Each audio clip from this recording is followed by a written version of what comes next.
हाँ जी, करते हैं जरा स्टार्ट। सबसे पहला काम, कैश फ्लो स्टेटमेंट में तीनों एक्टिविटीज के बारे में पता होना चाहिए आप लोगों को। ऑपरेटिंग, इन्वेस्टिंग और फाइनेंसिंग। इन्वेस्टिंग में क्या जाएगा? एसेट को परचेस करना और एसेट को सेल करना, और साथ में उससे रिलेटेड जो इंटरेस्ट मिलता है, जो डिविडेंड मिलता है, वो भी किसका पार्ट है? आपके इन्वेस्टिंग का पार्ट है। फिर आपका फाइनेंशियल एक्टिविटीज में क्या जाएगा? पैसा उधार लेना और वापस करना। पैसा उधार कहां से लेते हैं? Debentures, bank loan, public deposits, secured loan, unsecured loan, और साथ में उन लोगों को हम क्या देते हैं? ईयरली इंटरेस्ट या डिविडेंड। इंटरेस्ट पेड करेंगे तो भी पैसा जाएगा, डिविडेंड पेड करेंगे तो भी पैसा जाएगा। लेकिन इंटरेस्ट और डिविडेंड पेड करने से आपको प्रॉफिट होगा या लॉस? इंटरेस्ट और डिविडेंड पेड करने से हमारे बिजनेस को क्या होगा? में लॉस होगा। और लॉस पीछे, लॉस या प्रॉफिट, इधर इधर बैठ जाना, उधर बोल तो रहा हूं, अंदर हो जा। ठीक है, इंटरेस्ट और डिविडेंड पेड करने से मैंने आपको क्या बताया? सेकंड इफेक्ट आपको, एक तो पैसा जाएगा, और आपको पता होना चाहिए कि मैंने एक आपको ट्रिक समझा रखी है हर चीज के लिए, कि आपको कैश चेक करना है कि कैश पे क्या इंपैक्ट पड़ेगा। और दूसरा बताओ, कैश के साथ क्या चेक करना होता है? कैश वाली चीज कहां जाती है? इन्वेस्टिंग में या फाइनेंसिंग में। और जहां पर आपके प्रॉफिट और लॉस की बात आ जाए, वो कहां जाएगा? ऑपरेटिंग। मतलब स्टेटमेंट ऑफ P&L वाली चीज आपकी क्या जाएगी? ऑपरेटिंग। ठीक है, ये आपके पास तीन एक्टिविटीज है, और हर पॉइंट को रिलेट करना आना चाहिए आपको। शेयर इशू करने से सिर्फ पैसा आता है तो कहां जाएगा? ओनली फाइनेंसिंग में। मशीनरी खरीदने से ओनली पैसा जाता है सिर्फ और सिर्फ इन्वेस्टिंग में। लेकिन अगर मैं मशीनरी को, लाख रुपए वाली मशीनरी को 80 में सोल्ड करता हूं, अब कितना पैसा आया? सिर्फ 80,000 पैसा आएगा। तो किस एक्टिविटीज में पैसा आना? इन्वेस्टिंग में। ज्यादा आया, कम आया? अब साथ में लॉस हुआ या नहीं हुआ? लॉस हुआ तो साथ में कहां जाएगा? ऑपरेटिंग में। क्या करेंगे? उसको ऐड बैक। समझ आया? उसके बाद आप और क्या ट्रिक्स यहां यूज करते हो? डिविडेंड पेड करना किस एक्टिविटीज का पार्ट है? डिविडेंड देना। फाइनेंसिंग में पैसा क्या होगा? जाएगा। साथ में प्रॉफिट हुआ या लॉस हुआ? लॉस। इनडायरेक्टली प्रॉफिट्स कम हो रहे हैं, क्या करेंगे? Add back. बस फर्क क्या है? ऐड ऑपरेटिंग में दो जगह होता है। एक होता है हमारे फॉर्मेट में सबसे ऊपर नॉन ऑपरेटिंग एक्सपेंसेस में, और एक होता है आपका वर्किंग नोट में, जहां पे हम लिखते हैं एप्रोप्रिएशंस। यहां सिलेक्टेड आइटम्स हैं, provision for tax, dividend and तीसरा रिजर्व। ये मेजर पॉइंट्स मिलेंगे आपको। एक आध पॉइंट और मिल जाएंगे, वो क्वेश्चंस में आज ही आपको मिल जाने वाले हैं। तो मेजर पॉइंट्स क्या आने बताओ? प्रोविजन फॉर टैक्स, दूसरा dividend, and third journal reserve. ये मेजर पॉइंट्स मिलेंगे, जिनसे प्रॉफिट्स क्या हो गए होंगे बताओ? कम हो गए होंगे। क्या करेंगे हम? Add back. जिससे आपको अपना दिमाग चलना चाहिए कि सर प्रॉफिट पे इंपैक्ट पड़ता है या नहीं। पड़ेगा तो जरूर रिवर्स होगा, नहीं होगा तो नहीं करना चाहिए। अब स्टार्ट कैसे करना है क्वेश्चन को? तो क्वेश्चन नंबर फर्स्ट कर रहे हैं असाइनमेंट का। फर्स्ट क्वेश्चन पहले कर रहे हैं। फर्स्ट क्वेश्चन में हम स्टार्ट करना होता है net profit as per balance sheet. क्या होता है? Net profit as per balance sheet. ढूंढो जी, नेट प्रॉफिट कितना है मेरे पास? नेट प्रॉफिट कहां पर होगा? Note number 1। अब अगेन ये काम करने के लिए आपको बैलेंस शीट लर्न करनी पड़ेगी। मैं आपको बार बार बोल चुका हूं, प्रॉफिट कहां होगा? रिजर्व एंड सरप्लस में। रिजर्व एंड सरप्लस का नोट नंबर 1 गिवन है। नोट नंबर 1 में आप चेक करो, लास्ट ईयर प्रॉफिट कितने रुपए का था? प्रॉफिट 30,000, और अब कितने का हो गया है? तो करंट ईयर में net profit as per balance sheet हमारे पास गिवन है 5,000 रुपए। समझ आ गया? Net profit as per balance sheet हमारे पास कितना है? आ गया 5,000 रुपए। क्लियर? कॉन्सेप्ट समझ आ गया? कोई डाउट तो नहीं? अब इस नेट प्रॉफिट के बाद आपको अगला काम करना होता है सीधा एडजस्टमेंट्स। पढ़ो जी, पहली एडजस्टमेंट किस चीज के बारे में है? सबसे इंपॉर्टेंट जो 99% आएगा ही आएगा, मशीनरी का अकाउंट बनाना। ठीक है, 99% आएगा। ठीक है, अगर फुल लेंथ क्वेश्चन आया तो पढ़ते हैं जी। अब इसमें दो टाइप के अकाउंट होते हैं, वो दोनों हम अभी कर लेंगे। दो क्वेश्चन है तो अपने आप कवर हो जाएगा।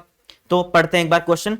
During the year machinery costing है 20,000 रुपए, जिसका एक्यूमुलेटेड डेप्रिसिएशन लगाया जा चुका है 15,000 रुपए, जिसको मैंने सोल्ड किया 12,000 रुपए में। सबसे पहले आपको क्लियरली दिख रहा है एक्यूमुलेटेड डेप्रिसिएशन, तो आप ढूंढो बैलेंस शीट के अंदर कि मशीनरी मेरे पास कौन सी वैल्यू पे अवेलेबल है। तो मशीनरी का होगा note number 3, property and plant. मिल गया सबको? मशीनरी क्लियरली कॉस्ट वैल्यू पर। कैसे पता चलता है? तो उसके ठीक नीचे क्या गिवन है? एक्यूमुलेटेड। जैसे ही बैलेंस शीट के अंदर एक्यूमुलेटेड डेप्रिसिएशन हो तो कौन सी वैल्यू पर है? कॉस्ट वैल्यू पे। ना हो तो बुक वैल्यू पे। वापस बोल रहा हूं मैं, अगर बैलेंस शीट के अंदर मशीनरी के साथ क्या होगा? एक्यूमुलेटेड, तो कौन सी वैल्यू पर है? Cost per. नहीं हुआ तो बुक वैल्यू पर। समझ आ गया? आइडेंटिफिकेशन याद रहेगी। तो हमें यहां पर लेजर बनाने हैं, वो भी एक नहीं दो। एक मशीनरी बनाओ प्लीज।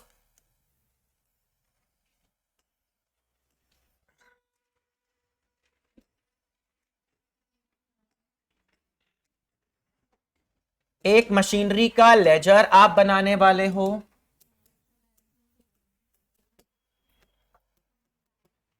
एक मशीनरी का लेजर बनाने वाले हो और दूसरा एक्यूमुलेटेड डेप्रिसिएशन का लेजर आप बनाने वाले। दो लेजर्स आप बनाने वाले हो।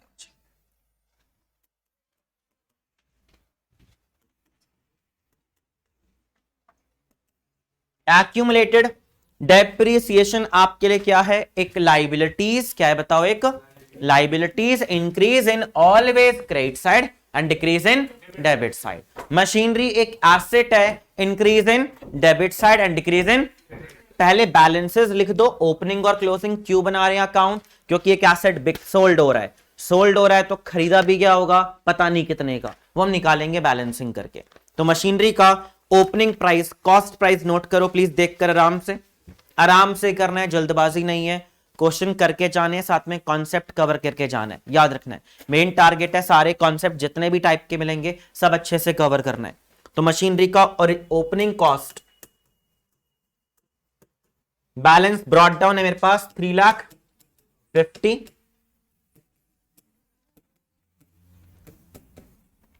And by balance carried down 470। समझ आ गया? ओपनिंग है 3,50,000 एंड क्लोजिंग है 4,70,000। समझ आ गया? कोई डाउट तो नहीं?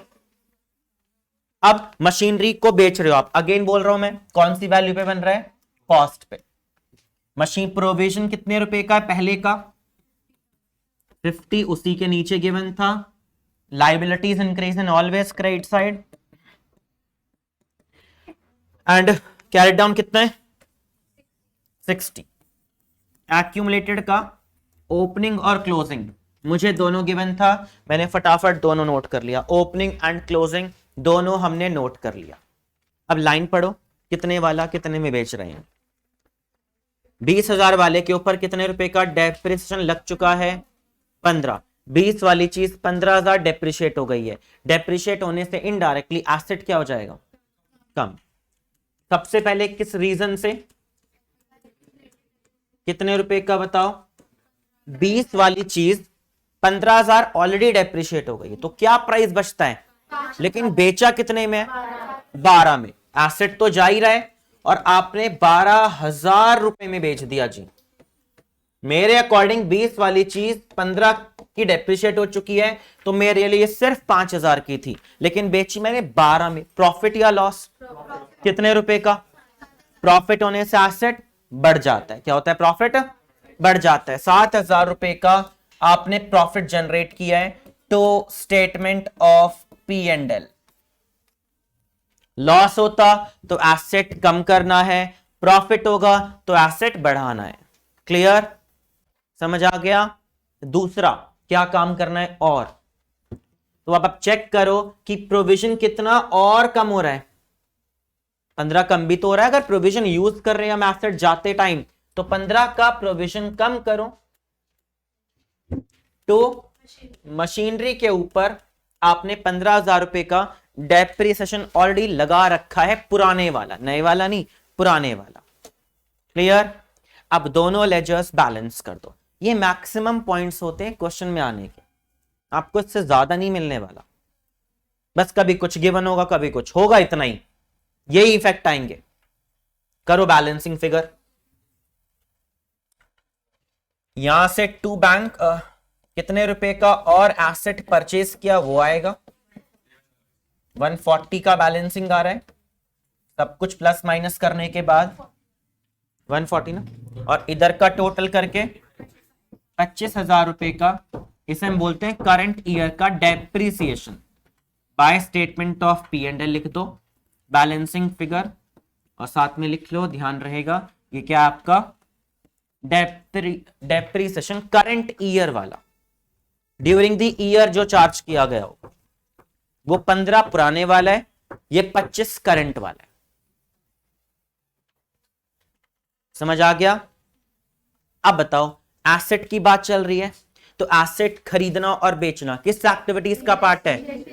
अब बहुत आसान है, इसमें भी हम बड़े कंफ्यूज रहते हैं कि सर इन्वेस्टिंग में क्या जाएगा। बैंक वाले अमाउंट कितने हैं आपके सामने, पूरे लेजरों में देखो ध्यान से, जिनको ज्यादा प्रॉब्लम होती है, दो ही है, एक 40 और दूसरा कितना है 12।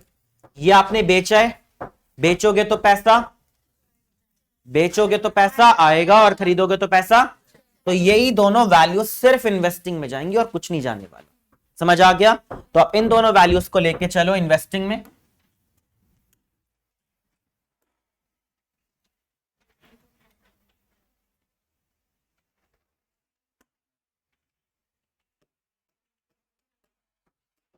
Purchase of machinery and sale of machinery. Purchase किया 1,40,000 में नेगेटिव, एंड सेल कितने में किया बताना, कितना था 12,000 रुपए में पॉजिटिव। परचेज और सेल दोनों हमने नोट कर लिए। क्लियर? परचेज एंड सेल दोनों नोट हो चुके हैं। अब एसेट को खरीदने और बेचने से क्या इंपैक्ट पड़ा था?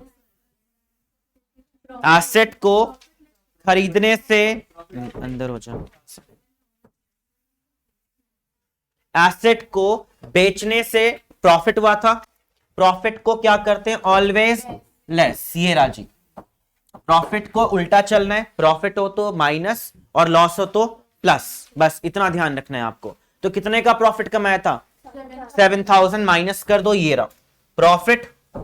फॉर्मेट याद रहना है आपको, profit on sale of machinery कितने रुपए का बताओ, 7,000 रुपीज का, माइनस 7,000 रुपए माइनस प्रॉफिट।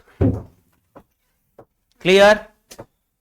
और क्या हुआ था साथ में, हमें क्या लगाया था हमने, कितने रुपए का, करंट ईयर वाला 25,000, करंट ईयर वाला याद रखना। तो डेप्रिसिएशन से प्रॉफिट्स क्या हो गए होंगे कम, add back depreciation on only current year वाला 25,000 रुपए। पुराने ईयर्स वाले को इग्नोर करना है, ओनली करंट ईयर वाले से आपको मतलब होना चाहिए, पुराना क्या हुआ आपको फर्क नहीं पड़ना चाहिए। समझ आ गया? क्लियर सबको? नेक्स्ट, ये हमारा पहला मेन काम हो गया। क्लियर? अब आप देखो अगला पॉइंट किसके बारे में है, इन्वेस्टमेंट बेच रहे हो आप, कितने वाले को बेच रहे हो ये नहीं बताया गया है ना, लेकिन 20% प्रॉफिट पर बेच रहे हैं। अब लेजर बनाए ना बनाए तो आप देखना इन्वेस्टमेंट कितने रुपए का कम हो रहा है। नॉन करंट इन्वेस्टमेंट है मेरे पास, कहां पर होगा जी, एसेट्स में। लास्ट ईयर इन्वेस्टमेंट कितने रुपए का था 50, अब कितना रह गया 40। क्या रिक्वायरमेंट है अकाउंट बनाने की? नहीं, क्योंकि डिफरेंस ही तो बेच रहे हैं। अकाउंट तब बनाते जब वो कहता कि 20 वाले को 20% पर बेचा है, क्या कहता 20 या 25,000 वाले इन्वेस्टमेंट को हम क्या कर रहे हैं 20% पर बेच रहे हैं, तो आपको लेजर बनाना पड़ जाता अगर अपने आप वैल्यू गिवन होती, लेकिन गिवन ही नहीं है तो भाई बैलेंस वाले को ही तो बेच रहे हो, तो बैलेंसिंग फिगर तो हमें दिख ही रहा है ना, तो लेजर नहीं बनाना। क्यों टाइम खराब करना अपने एग्जाम में। तो कितने वाले को बेचे, 10,000 वाले को। एसेट को बेचना किस एक्टिविटीज का पार्ट, इन्वेस्टिंग। एसेट को बेचना इन्वेस्टिंग का पार्ट है। इन्वेस्टिंग पर आ जाओ, sale of non current investment. कितने इन्वेस्टमेंट है, 10,000, कितने परसेंट पर बेचा है, 20%। तो टोटल कैश कितना आया, 12। अब आप बताओ एसेट को बेचने से प्रॉफिट हुआ या नहीं हुआ, कितने रुपए का। और मैंने आपको बोला था कि प्रॉफिट तो क्या करते हैं, रिवर्स माइनस, लेकिन तब करते हैं जब वो पीएनडल में गया हो। कहां गया हो, पीएनडल में गया होगा तो रिवर्स होगा। क्या ये पीएनडल में गया, लाइन पढ़कर देखो क्या बोला उसने, कहां गया हुआ है, तो ये रिवर्स नहीं होगा। तो कैपिटल रिजर्व का सिंगल इफेक्ट है ओनली इन्वेस्टिंग में और कहीं नहीं जाएगा। कैपिटल रिजर्व ऑलवेज कहां जाता है, इन्वेस्टिंग में, इसके अलावा कहीं नहीं जाएगा। क्लियर। वाइवा में आपसे पूछ सकते हैं कि कैपिटल रिजर्व का इंपैक्ट क्या होता है, तो only investing activities. Clear. Cash का क्या होगा हमारा, इनफ्लो। क्या होगा, कैश का इनफ्लो। बस एक ही आंसर है। चलो आगे चले नेक्स्ट पॉइंट पर। क्या इन्वेस्टमेंट का कोई रेट भी गिवन है, पढ़ लेना अपने एग्जाम में भाई। मिल गया सबको, 10% मिल गया सबको। अब वो 10% का रेट है, क्या नीचे पढ़ लो पूरे क्वेश्चन में, क्या इंटरेस्ट कहीं दिख रहा है, या ये बताएगा इन्वेस्टमेंट कब बेची गई। आई थिंक कुछ नहीं लिखा हुआ, होता तो दिमाग लगाते, नहीं है तो ओपनिंग प्राइस पर। कौन से प्राइस पर, जब भी आपको कोई रेट ऑफ इंटरेस्ट ना गिवन हो, मतलब रेट ऑफ इंटरेस्ट गिवन हो और कुछ ना गिवन हो कि कब खरीदा कब बेचा, तो कौन से प्राइस पर लगाना है, ओपनिंग प्राइस पर। ऑलवेज ओपनिंग प्राइस पर। तो ओपनिंग वैल्यू का कितना इंटरेस्ट मिलेगा, इंटरेस्ट मिलना भी इन्वेस्टिंग का ही पार्ट है। Interest on non current investment, कितने रुपए का ओपनिंग है, 50,000, उसका 10% आपको इंटरेस्ट मिल जाएगा, कितना, 5,000। इंटरेस्ट मिलने से कैश आया गया, आया पॉजिटिव, आया पॉजिटिव। प्रतीक प्रॉफिट है या नहीं है, ये हमारे लिए प्रॉफिट भी है। प्रॉफिट भी है तो रिवर्स करूं या ना करूं, सोचो। ये इंटरेस्ट प्रॉफिट है या नहीं है, तो क्या करेंगे, प्रॉफिट को रिवर्स। क्या करेंगे, रिवर्स। मतलब क्या करना है, साथ में लेस भी करना है। देखो कैपिटल रिजर्व के ज्यादा पॉइंट नहीं है, एक आदि होगा वो गिवन होगा। आपको अपना ज्यादा दिमाग नहीं चलाना कि सर कौन सा प्रॉफिट कहां गया होगा, लिखा होगा आपके लेवल पर कि कौन सा प्रॉफिट कहां डाल दिया। नहीं लिखा तो ऑलवेज कहां पे जाएगा, वो P&L में ही जाएगा। क्लियर। तो इसे लेस बैक करो, ये रहा interest on non current investment, amount है 5,000 रुपए, माइनस लेस कर दिया जी हमने।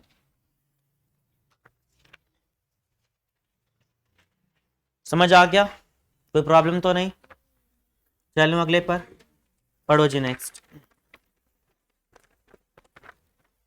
डिवेंचर्स को रिडीम कर रहे हो आप। रिडम्पशन करने से पैसा आता है जाता है, जाता है। किस एक्टिविटीज का पार्ट, फाइनेंसिंग का। फाइनेंसिंग में आ जाओ, डिवेंचर्स फाइनेंसिंग का पार्ट है।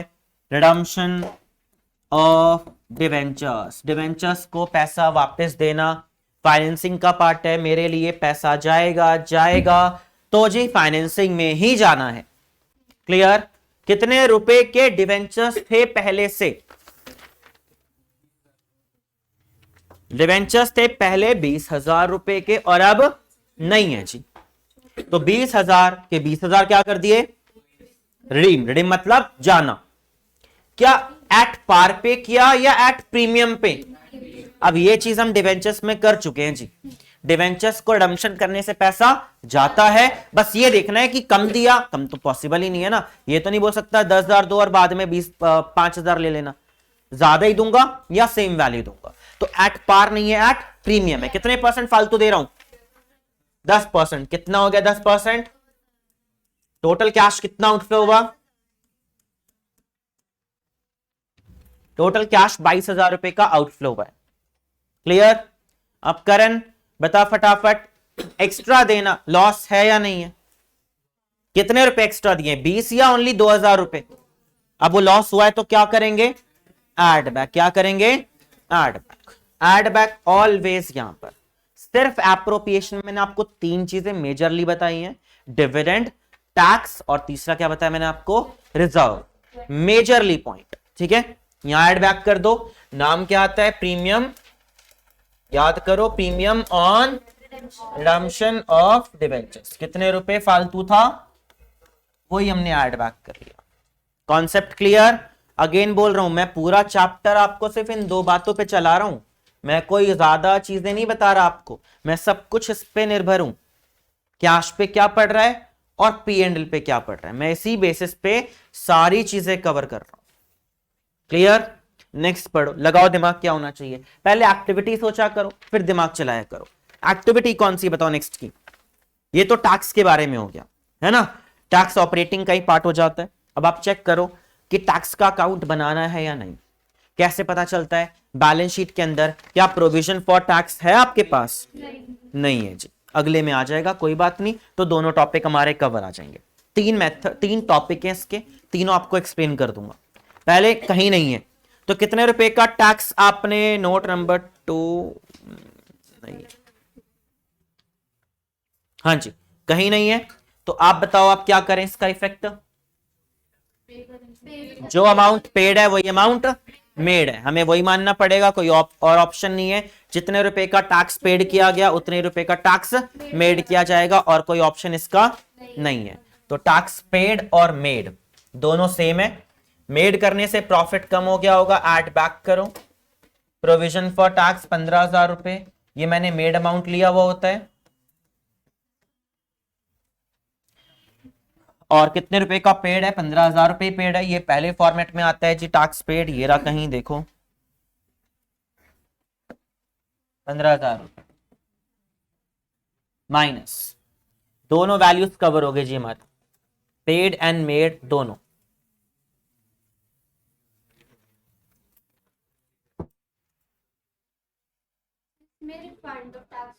अभी आ रहे हैं वो अलग पॉइंट, उसको इससे कनेक्ट नहीं कर, या डिफरेंस कर दो या अलग कर दो। चलो आगे पढ़ो जी, क्या लिखा है अगला पॉइंट, किसके बारे में? इंटरिम डिविडेंड क्या होता है, करंट ईयर में अनाउंस और करंट ईयर में पेड। तो इंटरिम डिविडेंड पेड करना किस एक्टिविटीज का पार्ट है?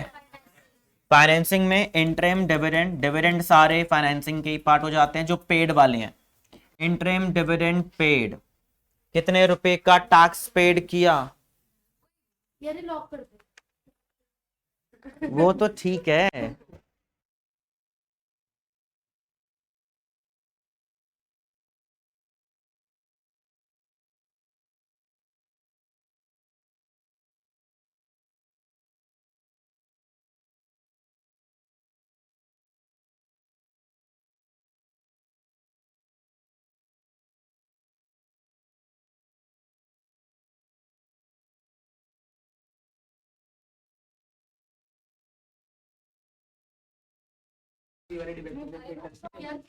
अभी कर रहे हैं, एक बार चेक कर लूं फिर करता हूं।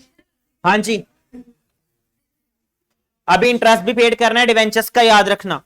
पहले तो अभी इंटरिम को डील कर रहे हैं, उसके बाद परसेंटेज सारे डील करने होते हैं, ठीक है, परसेंटेज को एक साथ कर लेंगे हम डील। तो पहले आप बताओ, इंटरिम डिविडेंड पेड करना फाइनेंशियल एक्टिविटीज में कितने रुपए का टोटल? 25,000 रुपए का आउटफ्लो ऑफ कैश हो गया। क्या पे किया हमने? Interim dividend. Interim dividend paid करने से प्रॉफिट्स क्या हो गए होंगे? कम। अभी बताया था डिविडेंड एक एप्रोप्रिएशन का पार्ट है, तो यहां पर ऐड बैक करना है।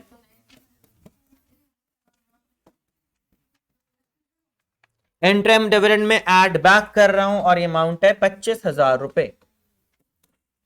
ऐड बैक, इंटरिम डिविडेंड को ऐड बैक किया, और कहां किया जी हमने? वर्किंग नोट में। अगला प्रपोज्ड भी यही होता है, बस फर्क होता है प्रपोज्ड आपका कि लास्ट ईयर अनाउंस किया गया होता है और इस साल पेड होता है। ट्रीटमेंट एज इट इज है, यहीं पर ऐड करना है और वहीं पर माइनस करना है, अलग नहीं करना कुछ भी, ठीक है। लेकिन लैंग्वेज पढ़ो प्लीज। बोर्ड ने प्रपोज डिविडेंड फाइनल किया, उसके बाद लास्ट ईयर 10% का, लेकिन शेयर होल्डर मतलब अप्रूव ही नहीं हुआ प्रपोज डिविडेंड। अब मुझे बताओ अप्रूव्ड हुआ ही नहीं, क्या पेड हो पाएगा? तो प्रपोज डिविडेंड का ये पॉइंट हम क्या करेंगे? इग्नोर। क्या करना है जी? क्योंकि हम डील नहीं कर पाए, गिवन ही नहीं है, कुछ साफ बोल दिया गया कि अप्रूव्ड ही नहीं हुआ, पेड ही नहीं हुआ, तो ये पॉइंट नहीं करना, आपको डील नहीं करना। समझ आया?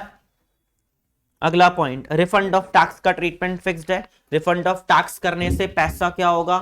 आएगा, क्या होगा, पैसा आएगा, और साथ में प्रॉफिट भी हो गया। हम तो टैक्स पेड करके अपना लॉस मान चुके थे ना, अब वापस आ गया तो क्या है, वो इनडायरेक्टली, तो यहीं पर माइनस करना है।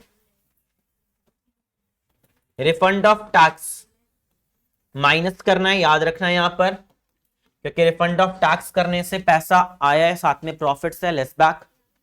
और जहां पर आप टैक्स पेड करते हो, यहां पर देखो, या तो यहीं पर टैक्स पेड 10,000 कर दो, या अब लिख दिया है तो अलग लिख दो रिफंड ऑफ टैक्स। आपके एग्जाम में कम पॉइंट्स होंगे, 2-3 होंगे, तो आप पहले पढ़ सकते हो कि कोई एक दूसरे से रिलेटेड तो नहीं है। अगर दिख जाए कि हाँ जी रिलेटेड है तो आप कंबाइंड ही कर देना, नहीं हो तो चलेगा, आप अलग भी कर सकते हो। रिफंड ऑफ टैक्स को कितना ऐड करूं, 5। मैं कहता कि कंबाइंड कितना हो जाता, फाइनल 10, आपकी मर्जी है, दोनों ऑप्शंस करेक्ट है। क्लियर, समझ आ गया। नेक्स्ट हो गई सारी एडजस्टमेंट। अब स्टार्टिंग से पढ़ते चलते हैं किस किस का क्या क्या पॉइंट। पहला पॉइंट किसके बारे में है जी, शेयर कैपिटल, कोई नोट नहीं है, 3 से 3.5 लाख हो गए, फाइनेंशियल एक्टिविटीज में जाएगा,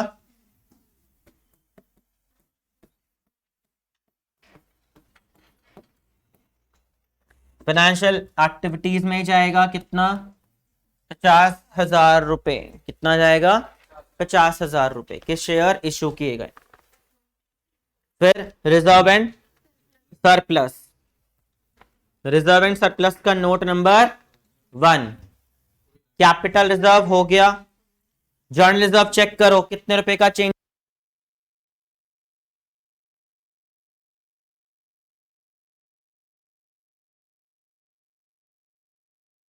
क्रिएट करने से प्रॉफिट्स क्या हो गए होंगे, कम, क्या करेंगे, ऐड बैक। रिजर्व क्रिएट करने से प्रॉफिट्स कम हो गए होंगे, ऐड बैक।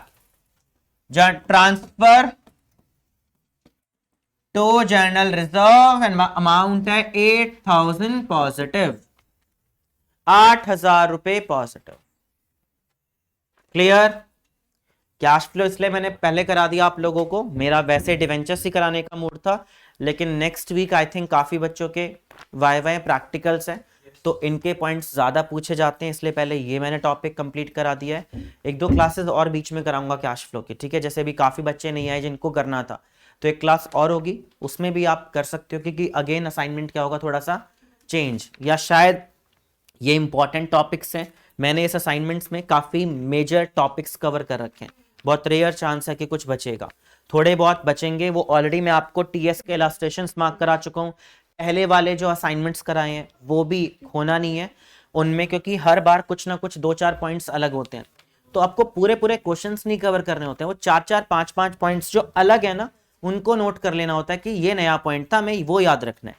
टेस्ट में नए पॉइंट्स आते हैं आपके पास, वो मार्क करके रख लेना होता है कि यार ये नया पॉइंट है, क्योंकि बोर्ड एग्जाम से पहले वही नए पॉइंट्स याद रखने हैं, किसका क्या इंपैक्ट पड़ेगा, ठीक है। कोई भी चीज खोना मत, अपने पास होनी चाहिए। वीडियोस भी तभी समझ आएंगे जब असाइनमेंट्स अवेलेबल होंगे, बाद में अगर फ्यूचर में रिवाइज करना है तो।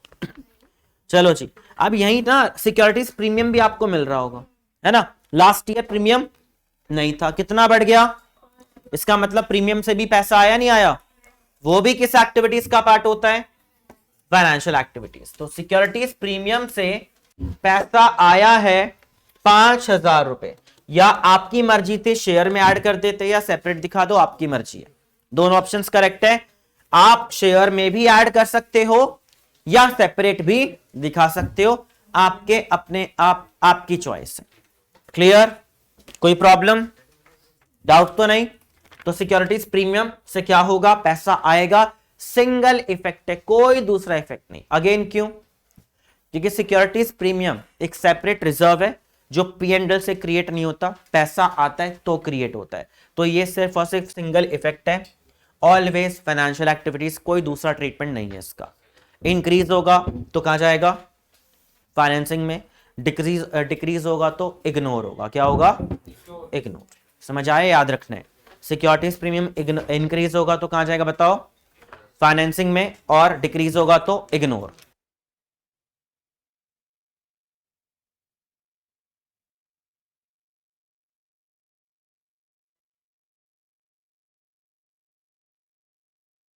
हाँ जी, नेक्स्ट,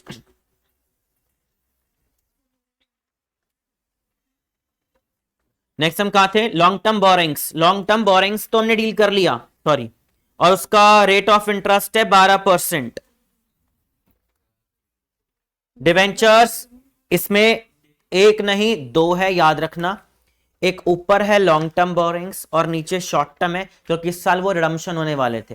रिडम्पशन होने से हमने वो तो डील कर दिया ना, 20,000 रुपए के कम हो रहे थे, लेकिन इंटरेस्ट भी तो करना पड़ेगा। अब यहां पे नोटिस करना ध्यान से कि इंटरेस्ट कितना पेड होगा। तो आप पहले ये चेक करो, नीचे हमें गिवन था एक पॉइंट में, डिवेंचर्स को रिडीम कब किया गया था? 1 अक्टूबर को, मतलब कितने महीने के बाद? 6 महीने के बाद।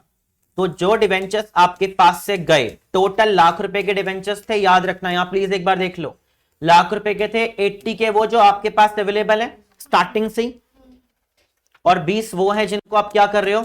रिडीम। तभी आपने देखा होगा ये वाले नॉन करंट में अवेलेबल है और ये वाले करंट में अवेलेबल है, क्योंकि जिसको हम रिडम्पशन करने जाते हैं वो क्या बन जाता है? आपका करंट। समझ आ गया? तो आप बताओ अब क्या डील करें हम इसका। पहले 80 वालों को जो आपके पास अवेलेबल है उनको पूरे साल का मिलेगा या नहीं? उनको पूरे साल का मिलेगा। क्या रेट था उनका? 12%। कितना होता है? ये तो पूरे साल का देना है। लेकिन जो 20,000 वाले जा रहे हैं आपके पास से, डेट ऑफ रिडम्पशन 1 अक्टूबर की है, तो अप्रैल से सितंबर तक आपने पैसा यूज किया, रेट है 12% एनुअली, लेकिन सिर्फ कितने महीने यूज किया है? तो 6 महीने का आपको इंटरेस्ट देना पड़ेगा। समझ आ गया? 6 महीने का इंटरेस्ट देना पड़ेगा जो गए, और जो बचे हुए उनको पूरे साल का। तो 96 ये, और इस पे बताना कितना आ गया? 1200। कितना हो गया टोटल? 96, 10,800 रुपए का टोटल इंटरेस्ट। समझ आया? अब इंटरेस्ट कैलकुलेशन कोई ये नहीं है, बड़े हम पर कंफ्यूज आते हैं कि सर रेट हुआ तो क्या करना है, डेट हुआ तो क्या करना है। तो बहुत आसान टॉपिक है। अगर डेट कोई मिड की हो तो क्या करना है आपको? जो बचे हुए डिवेंचर्स हैं, बचे हुए, अब इतना में दिमाग है हमारे पास, कॉमन सेंस है कि इतने अवेलेबल हैं, उनको पूरे साल का दो। जो जा रहे हैं उनको उतने मंथ्स का दो। आ रहे हो तो भी अलग कर दो। अब मान लो 1 अक्टूबर को इश्यूड हो रहे हो, तो पुराने वालों को पूरे साल का, और नए वालों को जो रिमेनिंग 6 महीने बाकी है उनका दे दो। समझ आ गया? और डेट ये गिवन होता ईयर के स्टार्टिंग में, एंड में। क्या होता है? ईयर के, अगर मिड की जगह स्टार्टिंग और एंड होता, तो स्टार्टिंग पे हो तो क्लोजिंग वाली पे दो, और एंड पे हो तो ओपनिंग। उल्टा करना है आपको। याद रखना, कोई भी परसेंटेज डील करना हो, और अगर डेट एंड और स्टार्टिंग हो तो उल्टा करना है। अगर यहां पर डेट ऑफ रिडम्पशन ईयर का एंड होता, तो आप बताओ कौन सी वैल्यू पे देता? ओपनिंग। ओपनिंग कितने थे? 0। यहां ध्यान से देखो, क्या थे ओपनिंग? सॉरी, ओपनिंग 20 पे थे, 20 के 20 मिलते।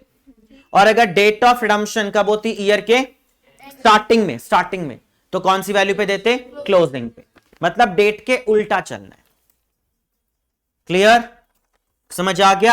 अभी बाकी सारे पॉइंट्स में भी डेट वाले पॉइंट्स आने हैं, तो बहुत ध्यान से कवर करना। नॉर्मल पॉइंट्स हो जाते हैं, डेट वाले में थोड़े से कंफ्यूज आते हैं कि कैसे अप्लाई करना। अब टोटल इंटरेस्ट कितना आ गया? इस एक्टिविटीज का पार्ट इंटरेस्ट पेड करना। फाइनेंसिंग में आ जाओ, interest on debentures.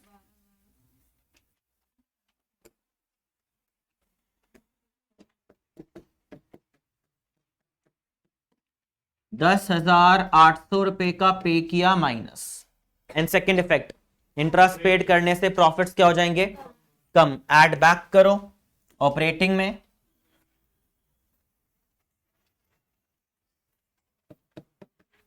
Interest on debentures है 10,800। अगला पढ़ो जी, next point. Short term borrowings हो गया, बैंक लोन बाकी है जी। बैंक लोन कितने हो गए? 25 से 15। कितने रुपए के कम हो गए?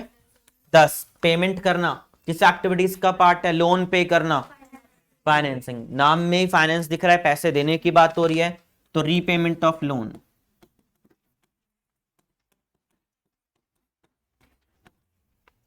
रीपेमेंट ऑफ लोन, कितने रुपए का रीपे किया है? 10,000 रुपए का आपने लोन को रीपे कर दिया, पैसा गया, outflow of cash 10,000 rupees. Clear? Loan repay करना समझ आ गया? चले जी नेक्स्ट पॉइंट पर। अगला पढ़ो जी, क्या है? ट्रेड पेबल किस एक्टिविटीज का पार्ट है? ऑपरेटिंग। किसका पार्ट है जी? ऑपरेटिंग। ऑपरेटिंग में आ जाएगा आपका वर्किंग कैपिटल चेंजेस में। ट्रेड पेबल कितने रुपए से इंक्रीज और डिक्रीज हो रहा है? 1,05,000।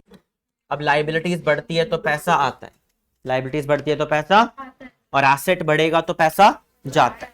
ठीक है, प्रॉप देखो कैश फ्लो में आप एसेट्स लाइबिलिटीज नहीं पढ़ रहे हो, आप पढ़ रहे हो पैसा आना और जाना।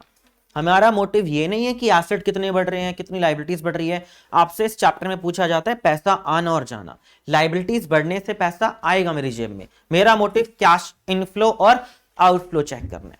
समझ आ गया? क्लियर? नेक्स्ट क्या है टॉपिक? हाँ जी, एसेट्स में हो गए सारे पॉइंट्स। इन्वेंटरीज बाकी है, यही आना है इन्वेंटरीज और ट्रेड रिसीवेबल्स। इन्वेंटरीज कितने चेंजेस हो रहे हैं?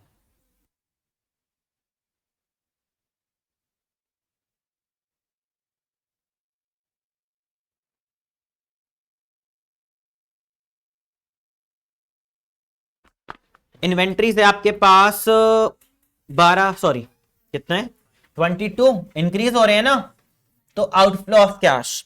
ट्रेड रिसीवेबल्स इंक्रीज हो रहे हैं, minus cash and cash equivalents. यही तो आपका आंसर है। कैश एंड कैश इक्विवेलेंट्स पहले कितने के थे? 1,15,000 रुपए के पहले से अवेलेबल है, और अब कितने हो गए? 1,18,000। आंसर कितना आना चाहिए? यही तो आपका पूरा कैश फ्लो स्टेटमेंट है कि इनफ्लो या आउटफ्लो आ क्या रहा है।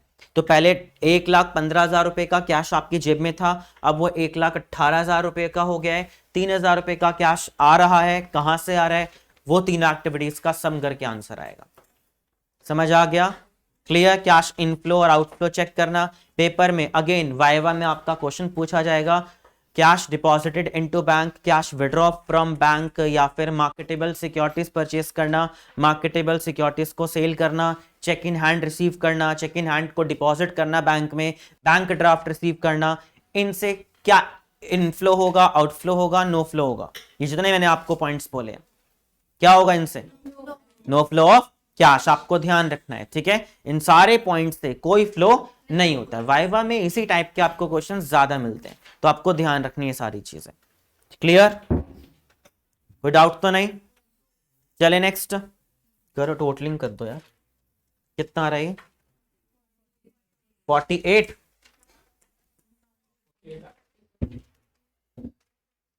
48,000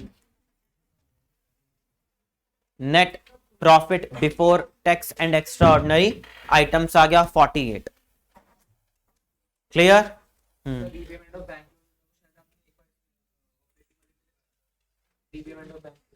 नहीं, ओवरड्राफ्ट था उसके आता है, बैंक ओवरड्राफ्ट किसका? सब यहीं जाएगा, इन्वेस्टिंग में जाएगा। वहां पे हमने कभी नहीं किया।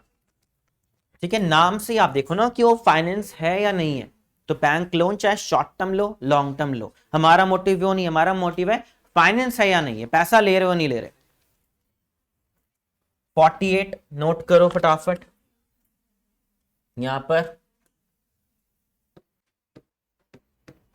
इसमें यहां तक सम करो प्लीज। क्या आ गया हमारा यहां तक? कितना आ रहा है? 136,800। और देन यहां तक कितना आ रहा है? ऑपरेटिंग प्रॉफिट है 73,800 ऑपरेटिंग प्रॉफिट। एक सेकंड, डरा क्यों रहे हो? एक बता दो, ऊपर गलत है मतलब। ठीक है, बस रुक जा यार, मेरे को लिखने तो दे। आप बोलो, एक जना बोल दो। 73,800। हाँ, इतने बोलोगे वैसे समझना है मेरे को। अब यहाँ 136,800 और माइनस 126। पहली एक्टिविटीज आ गया cash flow from operating 126,800। Clear? Next investing minus में आ रहा ये तो माइनस में ही आना है। है 1,11,000 1,11,000।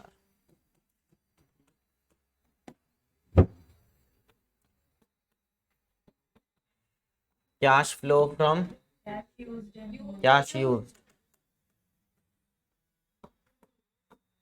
used in investing activities and next financing में कितना आएगा? 57,200 माइनस है 12,800। पॉजिटिव या negative? Negative. Cash used in financing activities. A plus b plus c हमारा आंसर कितना आ गया? 3,000 रुपए। क्लियर? कोई डाउट तो नहीं? नेक्स्ट क्वेश्चन नंबर 2 बनाओ जी फॉर्मेट। स्पेस रख लेना, देख लेना आप कितनी एडजस्टमेंट है। 12 है, ठीक है। पेपर में 4 क्वेश्चन है, हम एक कर रहे हैं क्योंकि आपके एग्जाम में मैक्सिमम 3 एडजस्टमेंट आती है। 3 के हिसाब से तो वैसे 4 क्वेश्चन हो ही गए, ठीक है। इससे ज्यादा आपको नहीं मिलनी, 3-4 हद मार की है, लेकिन हमें एज अ प्रैक्टिस कर रहे हैं कि मैक्सिमम क्या आ सकता है। स्पेस ज्यादा रखना हर चीज के लिए ताकि दिक्कत ना हो। जिन्होंने बना रखा है वो प्लीज ट्राई करो अपने आप, जिन्होंने नहीं बनाया 2 मिनट दे रहा हूं आप लोगों को करने के लिए।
क्वेश्चन नंबर 2 कर रहे हैं स्टार्ट हम। क्या क्या पॉइंट्स है ध्यान से देखते हैं। सबसे पहला काम net profit as per balance sheet reserve and surplus. Note number 2, note number 2 में पहले 2 लाख का प्रॉफिट था और अब 4 लाख का हो गया है। तो net profit as per balance sheet है हमारे पास 2 लाख रुपए। उसके बाद एडजस्टमेंट्स कवर करते हैं क्या क्या गिवन है। हमने प्रपोज डिविडेंड देना है, इक्विटी को नहीं प्रेफरेंस को देना है। 10% लास्ट ईयर का है और इस साल का रेट क्या है 15%। तो आप बताओ कौन से वाला चेक करना है, सिर्फ लास्ट ईयर का क्या रेट था 10%। अब देखो जो भी कभी भी परसेंटेज डील करना होता है ना, तो पहले हमें उस पॉइंट को डील करना होता है, सीधा परसेंटेज नहीं लगा सकते आप, पहले प्रेफरेंस शेयर को डील करना है। तो प्रेफरेंस शेयर का ढूंढो, कहीं नीचे कोई पॉइंट है। जब तक प्रेफरेंस को डील नहीं करोगे तब तक परसेंटेज डील मत करना, गलत हो जाएगा। पॉइंट नंबर 10, प्रेफरेंस शेयर को रिडीम किया जा रहा है 31 दिसंबर 2021। ठीक है, 31 दिसंबर 2021। अब आप रिडम्पशन कर रहे हो तो रिडम्पशन चेक करो कितने रुपए के थे पहले प्रेफरेंस। नोट नंबर 1, 3 लाख के थे और अब कितने के हो गए 2 लाख। रिडम्पशन करने से पैसा आएगा जाएगा, पैसा जाएगा। पैसा जाएगा तो फटाफट रिकॉर्ड करो रिडम्पशन फाइनेंसिंग एक्टिविटीज में, redemption of preference share and amount है, प्रेफरेंस कितने थे 3 लाख और 1 लाख रुपए के गए हमारे पास से, 1 लाख का डिफरेंस आ रहा है। अब साथ में वो परसेंटेज वाला पॉइंट डील करते हैं जी, क्योंकि अब हमारा रिडम्पशन हो गया पूरा। अब आप बताओ जो गए उनको भी डिविडेंड मिल जाएगा या नहीं, आराम से मिल जाएगा क्योंकि लास्ट ईयर अनाउंस किया गया था और लगभग आपके जो शेयर होल्डर है वो बाद में जा रहे हैं। शेयर्स का डिविडेंड कभी टाइम बेसिस पर नहीं मिलता, सुन लेना, कहीं आप परसेंटेज को मल्टीप्लाई बाय 9 मंथ लगाने बैठ जाओ। या तो डिविडेंड मिलेगा या तो नहीं मिलेगा, कोई ये नहीं कि 3 महीने 4 महीने का मिलेगा। समझ आ रहा है क्या बोल रहा हूं, या तो डिविडेंड पे करना है या नहीं करना है। तो मुझे डिविडेंड देना है, क्या करना है डिविडेंड देना है। कितने परसेंट देना है 10%। कौन सी वैल्यू पे दूंगा, ओपनिंग। कब दूंगा बताओ, क्योंकि लगभग जो प्रेफरेंस डिविडेंड प्रेफरेंस शेयर जा रहे हैं वो बाद में जा रहे हैं, काफी दिनों के बाद जा रहे हैं, तो सबको डिविडेंड मिलेगा। सबको मतलब पुराने सबको। पुराने कितने के हैं टोटल 3 लाख। 3 लाख का कितने परसेंट बताओ, तो प्रेफरेंस शेयर डिविडेंड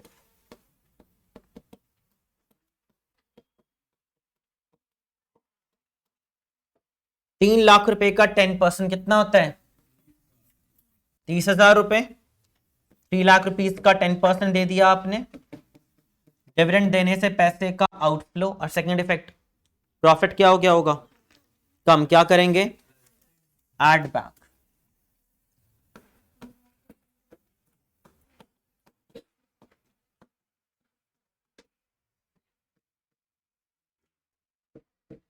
प्रॉफिट्स कम हो गए, एड बैक कर दिया और साथ में फाइनेंशियल एक्टिविटीज में माइनस कर दिया।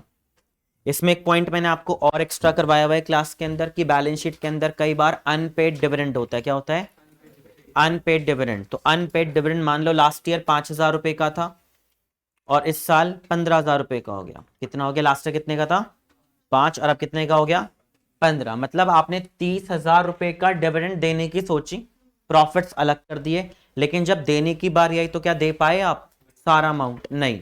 5 से 15 हो गया ना, तो कितने रुपए का अनपेड और बढ़ गया है। तो इसका मतलब आप 30 डिविडेंड पे कर पाओगे, 20 ओनली 20। क्या बोल रहा मैं चाह रहा हूं मैं कि अगर अनपेड डिविडेंड हुआ तो इसका मतलब आप जो डिविडेंड पेड करने वाले हो वो पूरा पैसा नहीं जा पाएगा, थोड़ा बहुत अनपेड रह चुका है। तो 30 की जगह जितना भी अनपेड इंक्रीज हुआ है उसे क्या कर दो माइनस, बाय चांस हुआ तो। और कहां होगा वो, करंट लाइबिलिटीज में। कहां होगा, करंट। लेकिन उल्टा हो जाए, 5 की ऑलरेडी 5 की जगह 0 हो जाता, क्या हो जाता, पहले 5 का अनपेड डिविडेंड और बाद में 0 हो गया होता। तो इसका मतलब जो वो डिविडेंड है वो भी इसका मतलब आपने क्या कर दिया पेड। मतलब ये तो करना ही करना है और अनपेड डिविडेंड 5,000 और पेड कर दो।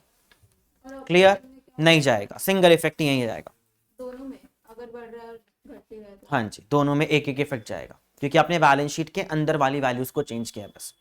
तो अगर इंक्रीज हो रहा हो तो क्या करेंगे, यहां से माइनस कि कम पैसे जाएंगे आपके, और डिक्रीज हो रहा हो तो क्या होगा, पैसा और चला जाएगा। नॉर्मली करंट लायबिलिटीज को जैसे ट्रीट करते हैं, बट आएगा फाइनेंशियल में ही। डिविडेंड का पॉइंट है, फाइनेंशियल में आएगा। क्लियर।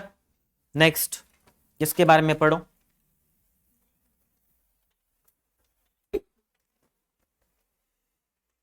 अगला पॉइंट है मशीनरी कॉस्टिंग है 1.5 लाख रुपए और बुक वैल्यू है 90, सोल्ड किया 50 में। पहले चेक करो मशीनरी बैलेंस शीट के अंदर क्या गिवन है, कौन सी वैल्यू गिवन है, बुक वैल्यू ही गिवन है, मिल गया। मशीनरी कहां पर है, note number 3, property plant and equipment, property plant and equipment note number 3, मिल गया ना सबको। अब मशीनरी भी गिवन है, फर्नीचर भी गिवन है, दोनों अकाउंट मैंने डाल दिए ताकि बुक वैल्यू वाला टॉपिक भी हो जाए और कॉस्ट वाला भी। इस क्वेश्चन में दोनों टॉपिक है, एक ही में आप दोनों चीजें सीखने वाले हो।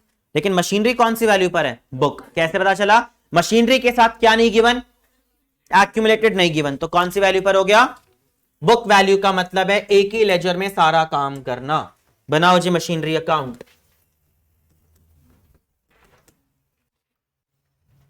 एक ही अकाउंट में करना है जी। ये आपकी बुक वैल्यू है, बुक वैल्यू गिवन है।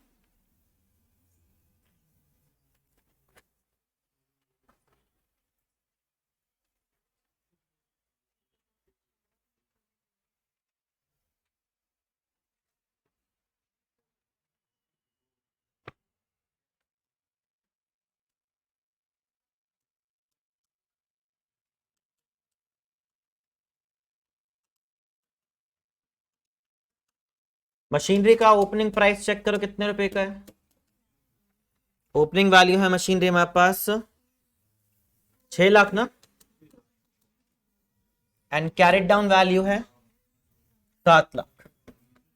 अब याद रखना ये बुक वैल्यू पर है तो एक्यूमुलेटेड इग्नोर होगा। क्या इग्नोर होगा, बस इतना फर्क है दोनों लेजर्स में। इसमें क्या होगा, एक्यूमुलेटेड इग्नोर। बताओ जी 1.5 लाख कॉस्टिंग है लेकिन बुक वैल्यू कितनी है, तो मुझे 90 से मतलब है। कितने से मतलब है, बुक वैल्यू। 90 वाले को कितने बेचा है, एसेट को बेचेंगे तो किस साइड रिकॉर्ड होगा, एसेट बेच रहे हैं, कितना जाएगा, क्रेडिट साइड। कितने में बेचा है, सिर्फ 50। बुक वैल्यू का प्राइस है, बुक वैल्यू की अमाउंट जो है वो 90 है, 90 वाले को सिर्फ 50 में सोल्ड किया है, तो 40 का क्या हो गया, loss. By statement of book value पे क्या मतलब होता है कि एक ही अकाउंट बनाना है, उसी में खरीदना है, उसी में बेचना है, उसी में डेप्रिशिएट करना है, कोई दूसरे लेजर के बारे में सोचना ही नहीं है। एक में ही परचेज, एक में ही सेल, एक में ही डेप्रिसिएशन। तो परचेज सेल मैं कर चुका हूं, सेल गिवन होगा सेपरेटली, डेप्रिसिएशन भी गिवन होगा, ठीक है। नहीं होगा तो बैलेंसिंग फिगर के टाइम पर हो सकता है इसी साइड का मारो, तो चेक करो पहले गिवन है या नहीं। अगले ही पॉइंट में है depreciation charged on machinery during the year, मतलब ये करंट ईयर वाला डेप्रिसिएशन है, जिससे आपके एसेट की वैल्यू क्या हो जाएगी, तो हम कितने रुपए लगाना है, ये करंट ईयर वाला है, याद रखना करंट ईयर वाला। ऊपर वाले पॉइंट से इसका कोई लेना देना नहीं है, कहीं आप दिमाग ज्यादा चलाओ और ऊपर वाले से सोचने बैठ जाओ। ऊपर वाला पॉइंट और नीचे वाला पॉइंट अलग है, ये करंट ईयर का डेप्रिसिएशन है। अगर आप बुक वैल्यू पे बना रहे हो तो एक में ही सारा काम करना होता है, समझ आ गया, क्लियर। अगर इसमें एक्यूमुलेटेड होता भी तो क्या करते, इग्नोर, माइनस करके हटा देते। जैसे मैंने इसमें बुक वैल्यू ली है, लिया ही नहीं, कॉस्ट कितने का था, कर दो बैलेंसिंग, कितना 8 लाख 850, अच्छा सॉरी 250 आ रहा है।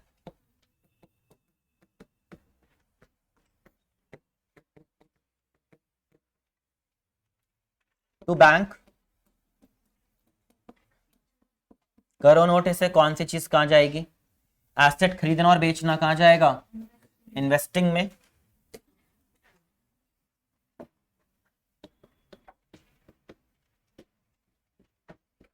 Purchase of machinery sale of machinery, purchase किया आपने 2.5 लाख रुपए में नेगेटिव, सेल किया, कितना था सेल वैल्यू, 50,000 रुपए पॉजिटिव, सेल करने से लॉस हुआ था, सेल करने से लॉस हुआ था 40,000 रुपए का, ऐड बैक करना है, लॉस होने से add back, loss on sale of machinery, loss हुआ है 40,000 रुपए, ऐड बैक, 40,000 ऐड बैक। उसके बाद हमने करंट ईयर में डेप्रिसिएशन लगाया 60,000 प्लस, डेप्रिसिएशन से प्रॉफिट्स कम हो गए हैं, ऐड बैक।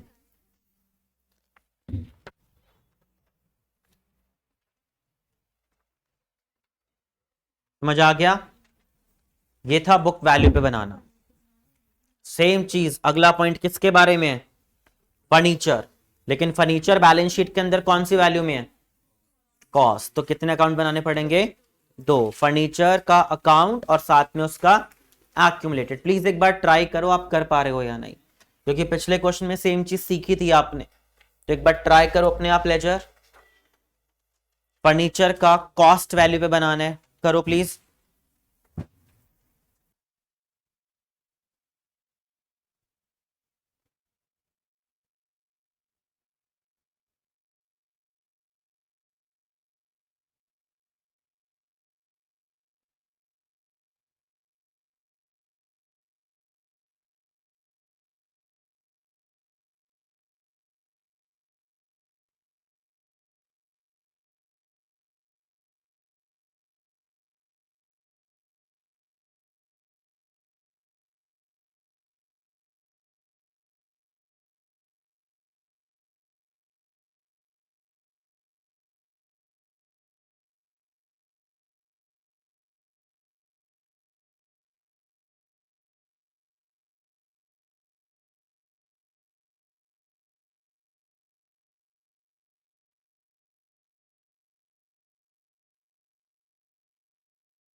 हाँ जी, फर्नीचर अकाउंट,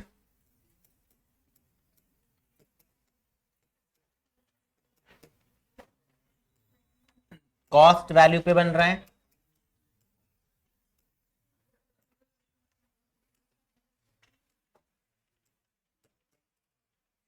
फर्नीचर एसेट है, increase in debit side, decrease in credit side.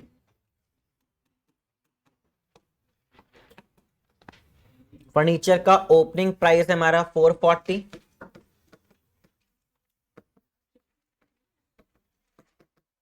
Carried down price है हमारा 520।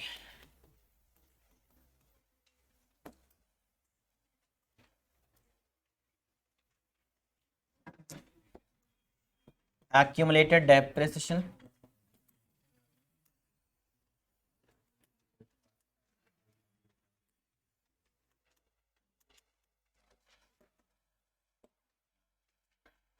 Liabilities increase in credit side 50,000 रुपए का ओपनिंग प्राइस, कैरेट डाउन 70,000 रुपए। अब कॉस्ट पे है तो फिर रिकॉर्ड होगा सब कुछ। सबसे पहले आप फर्नीचर का कॉस्ट प्राइस है 40, जिसके ऊपर एक्यूमुलेटेड कितना लगाया चुका है? 16,000 रुपए, डेप्रिशिएट होने से एसेट का प्राइस कम हो जाता है 16,000 रुपए, और प्रोविजन भी यूज हो गया 16,000 रुपए। ये लिख दो ताकि गड़बड़ ना हो।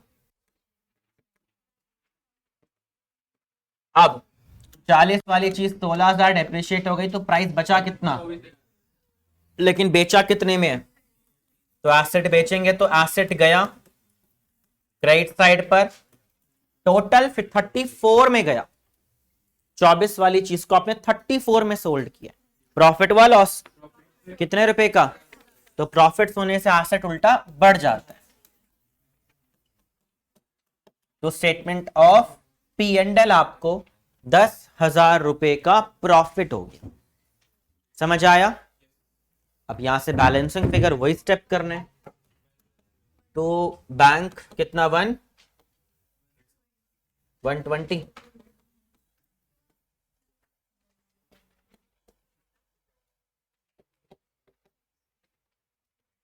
ठीक है। ये तो आपका परचेज आ गया। सेम यहां से बैलेंसिंग करो 36, ये आ गया आपका करंट ईयर का depreciation.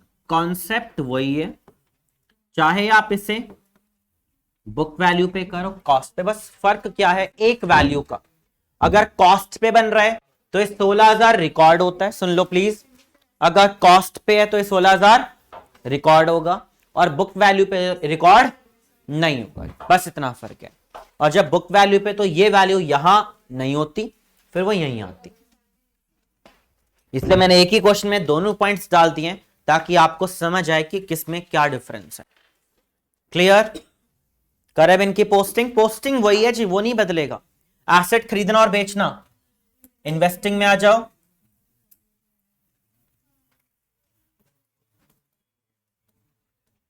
Purchase of furniture,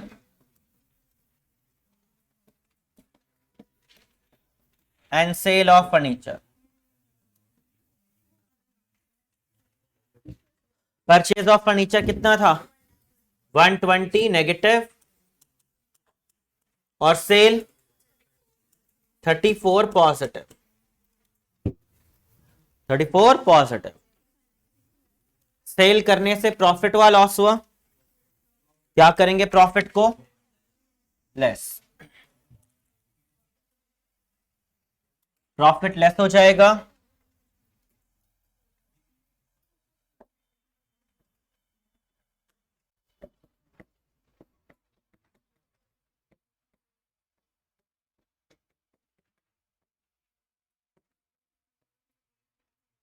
furniture से प्रॉफिट हुआ है, प्रॉफिट हो गया लेस, और साथ में क्या हुआ है loss, sorry depreciation on furniture current year वाला कितना लगाया था 36। क्या क्लियर हो गए सबको पॉइंट्स यहां तक। अब समझ आ गया दोनों टॉपिक में डिफरेंसेस। क्लियर। चलो अगले पॉइंट्स पर। बताओ जी नेक्स्ट किसके बारे में। डिवेंचर्स वर इशूड किए गए हैं ईयर के स्टार्टिंग में। डिवेंचर्स किस एक्टिविटीज का पार्ट, तो पहले वहां चलते हैं जी। फाइनेंसिंग में क्या होगा नहीं होगा वहीं चलते हैं, डील करते हैं।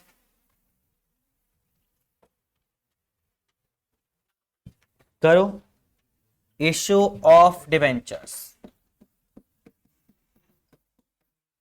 कितने रुपए के डिवेंचर्स थे, देखो जी इशूड कितने के किए जा रहे हैं, कहां पर होगा, अमाउंट नहीं गिवन तो बैलेंस शीट के अंदर देखो। डिवेंचर्स पहले 2 लाख के थे और अब तो कितने रुपए के इशूड हैं। बैलेंस शीट के अंदर ऑलवेज फेस वैल्यू जाता है, फेस वैल्यू, चाहे पैसा कम आए या ज्यादा। याद आ रहा है टॉपिक, नॉर्मल डिवेंचर्स की एंट्रीज या शेयर की एंट्रीज।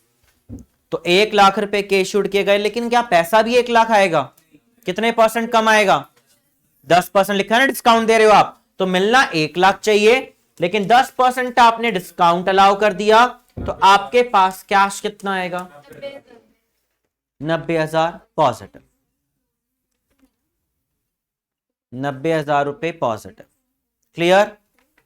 अब आप बताओ डिवेंचर्स पे इंटरेस्ट देने से प्रॉफिट्स क्या हो गया कम, क्या करेंगे ऐड बैक। समझ आया। 10,000 रुपए का लॉस भी तो हुआ है, ये कैसे इग्नोर कर देंगे हम, तो लॉस को क्या करेंगे ऐड बैक। कोई डाउट? तो लॉस को ऐड करो, loss on issue of debentures, loss होने पर लॉस को हम क्या करते हैं, ऐड बैक।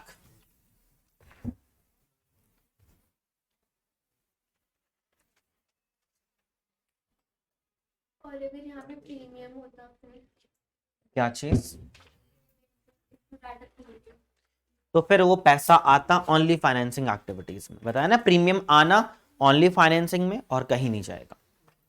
सिक्योरिटीज प्रीमियम जब भी आएगा सिर्फ फाइनेंसिंग में जाएगा, कैपिटल रिजर्व जब भी आएगा सिर्फ इन्वेस्टिंग में जाएगा। में आ- हाँ जी, और कहीं रिकॉर्ड नहीं करना।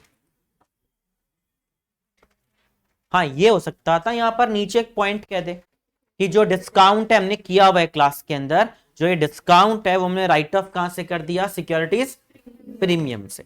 तो फिर ये लॉस एड बैक नहीं होता, फिर हम कहां से लॉस राइट ऑफ कर देते, सिक्योरिटीज प्रीमियम, फिर पी एंड एल से तो होता ही नहीं ना, तो एड बैक भी नहीं करते अगर वो सिचुएशन होती तो, बट ऐसी अभी नहीं। समझ आ गया क्या बोल रहा हूं? नेक्स्ट बताओ जी क्या लिखा है।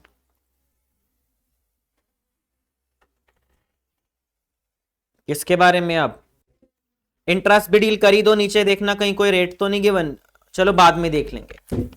इन्वेस्टमेंट कॉस्टिंग 1,00,000 सोल्ड किया है प्रॉफिट्स पर, 1,00,000 वाले को आप बेच रहे हो, याद रखना। तो बैलेंस शीट के अंदर देखना क्या नॉन करंट इन्वेस्टमेंट 1,00,000 से ही कम ज्यादा हो रहा है?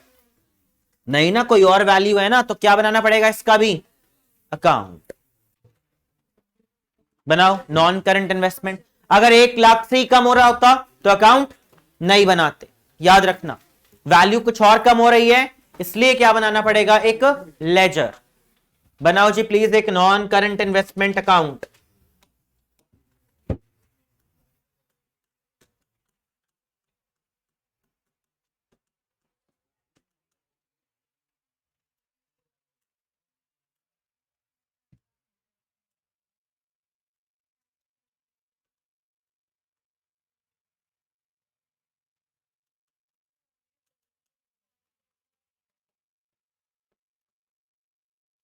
नॉन करंट इन्वेस्टमेंट का ओपनिंग प्राइस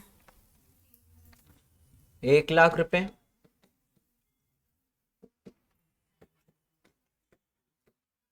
क्लोजिंग प्राइस 168, फिर एसेट को बेचेंगे तो एसेट कम हो जाएगा,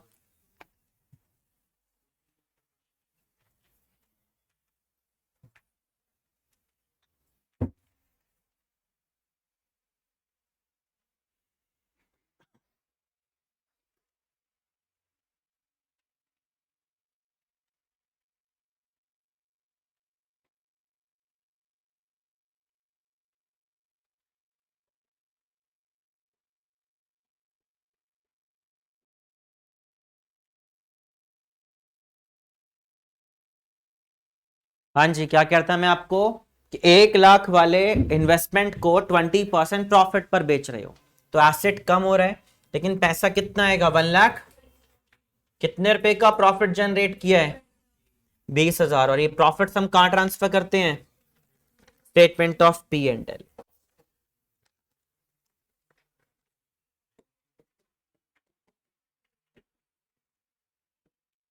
बीस का प्रॉफिट कम आया, एसेट का प्राइस बढ़ गया, ताकि बैलेंसिंग फिगर कितना आ गया,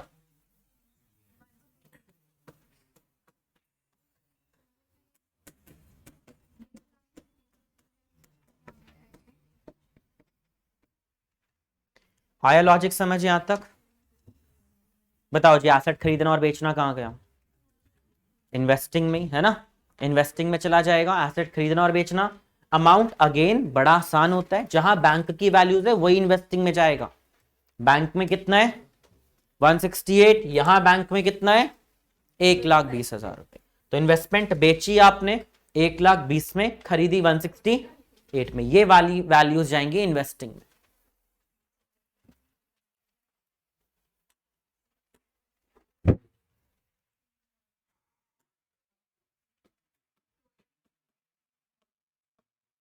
purchase of non current investment and sale of non current investment. Purchase कितने में किया है? 168 नेगेटिव एंड सेल किया है 120 पॉजिटिव। और बेचने पे प्रॉफिट हुआ था या लॉस? प्रॉफिट हुआ था। क्या करेंगे? प्रॉफिट को लेस करना है,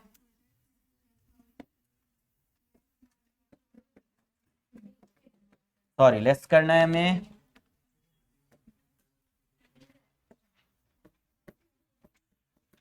profit on sale of non current investment. और ये हमें हुआ है 20,000 ना, minus 20,000 minus.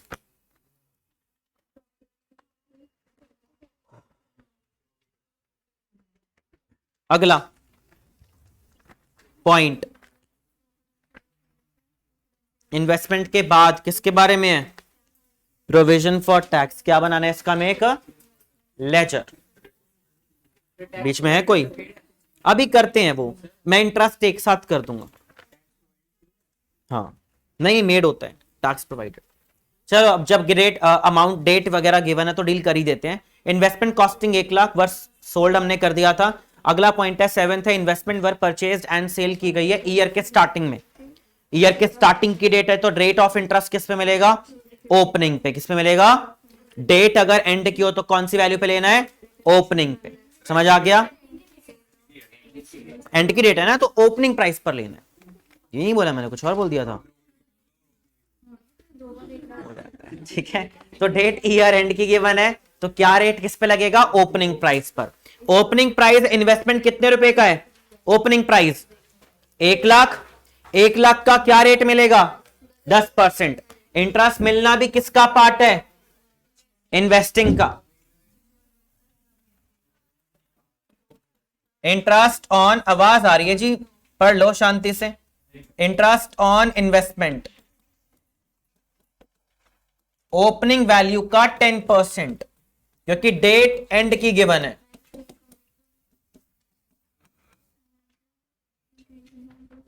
Positive. And interest मिलने से सेकंड इफेक्ट, प्रॉफिट्स क्या हो गए होंगे? प्रॉफिट बढ़ गए होंगे। हमें क्या करना है? कम करना है। प्रॉफिट बढ़ गया होगा ना इंटरेस्ट आने से, तो यहां पे ऐड किया है, पैसा आ रहा है इन्वेस्टिंग में और ऑपरेटिंग से माइनस करना है, माइनस।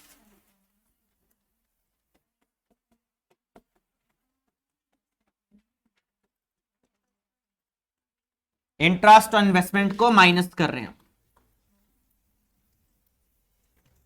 समझ आ गया? इंटरेस्ट ऑन इन्वेस्टमेंट माइनस कर दिया है नॉन ऑपरेटिंग इनकम्स में। क्लियर? अगला है प्रोविजन फॉर टैक्स के बारे में, तो इसका क्या बनाएंगे इस बार हम? लेजर। बनाओ जी लेजर, प्रोविजन फॉर टैक्स। और फिक्स्ड लेजर है, कोई चेंजेस नहीं करने कभी भी, एज इट इज लेजर हर बार बनता है। मैं अगेन बोल रहा हूं, कर आप एक ही क्वेश्चन रहे हो, दिखने में हमने आज 2 ही क्वेश्चन कवर किए हैं लेकिन पॉइंट्स बहुत सारे कवर किए। ठीक है, तो इंपॉर्टेंट क्वेश्चन है दोनों, एज अ प्रैक्टिस करने के लिए। जब भी चैप्टर रिवाइज करना हो तो काफी हद तक टॉपिक कवर हो जाता है आपका। बनाओ जी provision for tax.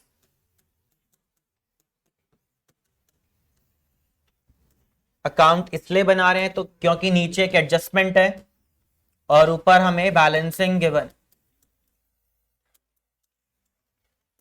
Provision for tax एक लाइबिलिटीज है, increase in always credit side and decrease in debit side. तो प्रोविजन फॉर टैक्स का ओपनिंग वैल्यू चेक करो जी, कितने रुपए का है? पहले से 40,000 रुपए का पहले से अवेलेबल है एंड क्लोजिंग वैल्यू है 50,000 रुपए।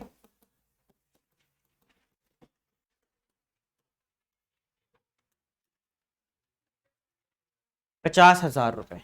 समझ आ गया? एंड अब आप चेक करो अपने आप कि कितने रुपए का टैक्स पेड किया है या मेड किया है। क्या गिवन है? लिखा है ना tax provided during the year. Provided का मतलब होता है मेड, ऑलवेज याद रखना। प्रोवाइडेड होगा, कई बार मेड वर्ड होगा, दोनों एक ही मतलब है। मेड करने से प्रोविजन और बढ़ जाएगा, क्रेडिट साइड पर ही आएगा। कितने रुपए का प्रोविजन बनाया आपने? 1 लाख का और बना लिया। By statement of P and L से आपने और प्रोविजन क्रिएट किया, ऐड किया है और बढ़ा दिया। समझ आ गया? तो टोटल प्रोविजन कितना हो गया, जिसमें से क्लोजिंग 50 है, तो कितना पेड हो गया है? 90,000 रुपए का आपने टैक्स पेड कर दिया। Balancing figure. हर बार ये 4 पॉइंट्स आ रहे हैं जब लेजर बनेगा, इसके अलावा कुछ नहीं। कभी ये गिवन होगा तो कभी ये होगा, कोई एक पेड या मेड एक चीज गिवन होगी, पेड या मेड एक चीज गिवन होगी हमेशा। कॉन्सेप्ट आया समझ? करो पोस्टिंग।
ठीक।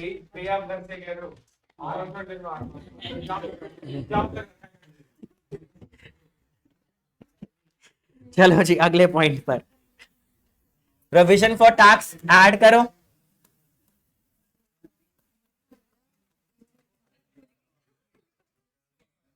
मेड किया 1 लाख और पेड किया है, तो प्रोविजन फॉर टैक्स ये रहा सबसे लास्ट में।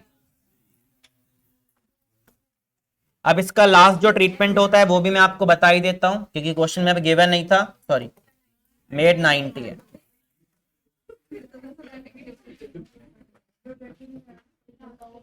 हाँ ये सुन लो, अगर हमें कोई नीचे एडजस्टमेंट नहीं होती, सिर्फ बैलेंस शीट के अंदर वैल्यूज होती, तब क्या करते हैं? ओपनिंग वाले को पेड, क्या करते हैं? ओपनिंग वाले को पेड एंड क्लोजिंग वाले को मेड। फिक्स्ड ट्रीटमेंट है।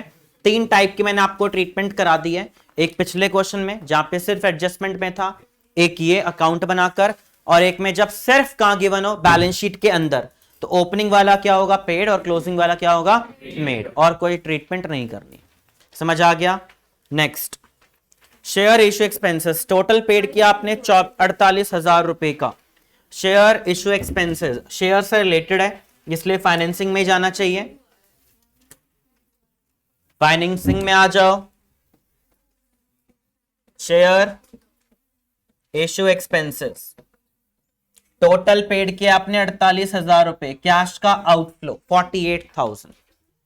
48,000 रुपए गए आपकी जेब से। समझ आ गया? 48 की अब लैंग्वेज ध्यान से पढ़ना। 48 का खर्चा हुआ और लिखा हुआ है कि shall be return of in 3 annual equal installments में हम उस 48,000 रुपए को एनुअली राइट ऑफ करने वाले हैं। मतलब ईयरली कितना कर पाऊंगा? 16,000 रुपए। तो आप बताओ, पैसा तो जरूर 48 गया, लेकिन क्या पूरा लॉस आप इस साल राइट ऑफ कर पाओगे? कितना राइट ऑफ कर पाएंगे? तो प्रॉफिट पे इंपैक्ट 48 जाएगा या ओनली 16,000? तो एड बैक भी कितना करूं? 16। समझ आ गया? कॉन्सेप्ट क्लियर हो गया होगा तो बड़ा आसान लगेगा। टोटल 48 कैश गया, लेकिन प्रॉफिट हमारा सिर्फ 16,000 रुपए कम हुआ है, तो एड बैक भी 16,000 रुपए ही करूंगा।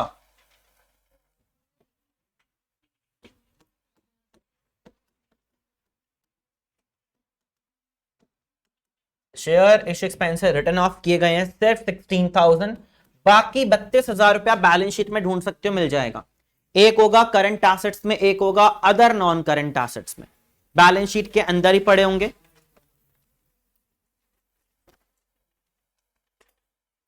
मिल गए दोनों, एक अदर करंट एसेट्स में अवेलेबल है और एक अदर नॉन करंट एसेट्स में अवेलेबल है, जिसका करना कुछ नहीं है आपको। ट्रीटमेंट ऑलरेडी हम कर चुके हैं, पैसा जाना और कुछ नहीं आएगा कहीं पर भी। तो टोटल 48 आपने पे किया, जिसमें से 16,000 रुपए राइट ऑफ हो गया, एड बैक किया, बाकी 32,000 रुपए हमारा लॉस अब भी पड़ा हुआ है। लॉसेस के डेबिट बैलेंस होते हैं और डेबिट बैलेंस एसेट्स के होते हैं। किसके होते हैं? और एसेट्स में देखो आप पड़ा है एक नॉन करंट एसेट्स में 16,000 रुपए मिल गया, और एक other current non current assets, और एक नीचे वाला ना करंट कर देना, वो गलती से वहां पे भी नॉन है, वो अदर करंट एसेट है। अदर करंट एसेट 16,000 दोनों जगह में मिल गया। क्लियर? नेक्स्ट एडजस्टमेंट पढ़ो। प्रेफरेंस ऑलरेडी डील हो गया है, इंटरिम बाकी है जी। इंटरिम को 15% इक्विटी शेयर देना है, लेकिन अगेन जब भी कोई परसेंटेज डील करना है उससे पहले क्या देखना है? उसका पॉइंट। मैं इक्विटी को पहले डील करूंगा, देन डिविडेंड दूंगा, तो इक्विटी अगला पॉइंट है। फ्रेश इक्विटी शेयर कब इश्यूड किए गए हैं? 31 मार्च ईयर के एंड में, और कितने परसेंट प्रीमियम पर? 5%। अब डिविडेंड सॉरी प्रेफरेंस किसका पार्ट होता है? सॉरी इक्विटी किसका होता है? फाइनेंसिंग का। आ जाओ, अच्छा पॉइंट है ये भी, issue of equity share. Equity share balance sheet के अंदर देखना कितने चेंजेस हो रहे हैं? 2 लाख। 2 लाख रुपए मिल गया सबको इक्विटी शेयर बैलेंस शीट के अंदर। Note number 1, note number 1, last year 3 lakh के थे, अब 5 लाख के हो गए, 2 लाख नए शेयर आए हैं। कितने परसेंट फालतू लेकर? 5%। तो टोटल कैश कितना आएगा? 2,10,000। चेक कर लो, प्रीमियम आया हुआ होगा बैलेंस शीट के अंदर कहीं होगा। कहां होगा प्रीमियम? कहां होता है? रिजर्व एंड ढूंढ लो, है 10,000 रुपए। इफेक्ट ऑलरेडी नोट हो गया है, कहीं दोबारा ऐड करने बैठ जाओ, ऑलरेडी हम कर चुके हैं। टोटल 2,10,000, सिंगल इफेक्ट, कोई दूसरा नहीं आएगा। समझ आया? अब देना है मुझे इंटरिम डिविडेंड। तन्मय, डिविडेंड देने से कैसे एक्टिविटीज का पार्ट है? फाइनेंसिंग में इंटरिम डिविडेंड पेड। प्रतीक, डिविडेंड पेड करने से सेकंड इफेक्ट कहां जाता है? ऑपरेटिंग में, मतलब कहां पर? वर्किंग नोट में क्या करेंगे? Add back. अब प्लीज बहुत अच्छे से समझो, अपने आप समझो यार क्या होना चाहिए। 15% देना है। कितने परसेंट देना है? 15%। अब आप मुझे बताओ 3 लाख पे दूं या 5 लाख पे दूं? ये 3 ओपनिंग वैल्यू है और क्लोजिंग कितनी है? 5। अब कॉमन सेंस होनी चाहिए, इतने पढ़े लिखे हैं हम। 3 लाख पे दूं? क्यों दूं?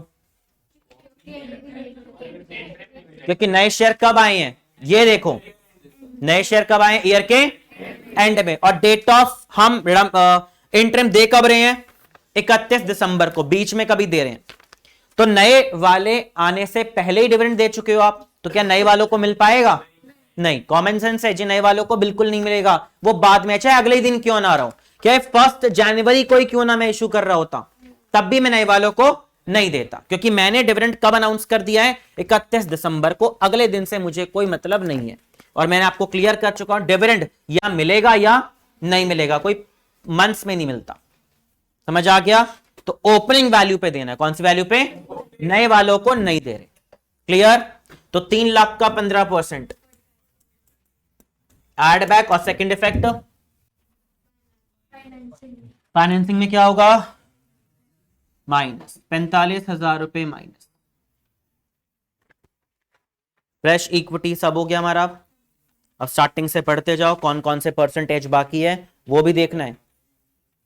प्रेफरेंस सॉरी शेयर कैपिटल हो गया है मेरा, इक्विटी प्रेफरेंस दोनों, उनका परसेंटेज भी हो गया है, रिजर्व एंड सरप्लस भी, सिक्योरिटीज भी हो गया है और प्रॉफिट भी हो गया है। अगला डिवेंचर्स हो गया पूरा, उसका इंटरेस्ट बाकी है ना, तो इंटरेस्ट पेड करना फाइनेंशियल में ही आएगा। बताना नए डिवेंचर्स कब आए थे, डेट देखो नए वालों के आने की, ईयर के स्टार्टिंग में ही आ गए थे ना, तो कौन सी वैल्यू पे दूं, क्लोजिंग। अब तो याद हो गया होगा ना, इसी क्वेश्चन में लगभग सब कर लिया आपने। एंड में आए तो क्या होगा, स्टार्टिंग में आए तो क्या होगा, मिड में आए तो क्या होगा, लगभग सारे पॉइंट्स कवर कर लिए। तो ये ईयर के स्टार्टिंग में आए हैं तो एंड वैल्यू पे देंगे हम। एंड में कितने रुपए के हैं, 3 लाख का 10% 30,000 पेड करने से पैसा जाएगा। हमने इसको रिलेट किया है पॉइंट नंबर 5 से, याद रखना नए डिवेंचर्स ईयर के स्टार्टिंग में आ गए हैं, स्टार्टिंग वालों को मतलब पुराने को तो देना ही है, नए को भी देना है, इसलिए क्लोजिंग वैल्यू पूरे 3 लाख वालों को 10% दिया है। और इंटरेस्ट पेड करने से सेकंड इफेक्ट प्रॉफिट क्या हो गए होंगे, कम। ऐड करो इंटरेस्ट ऑन डिवेंचर्स, कितना अमाउंट है 30,000 सॉरी 30 ऐड बैक करो। उसके बाद है बैंक लोन का कुछ नहीं गिवन, अपने आप दिमाग लगाना है। तो बैंक लोन को क्या पे कर रहे हैं हम, पैसा आ रहा है जा रहा है, तो repayment of bank loan financial activities का पार्ट है।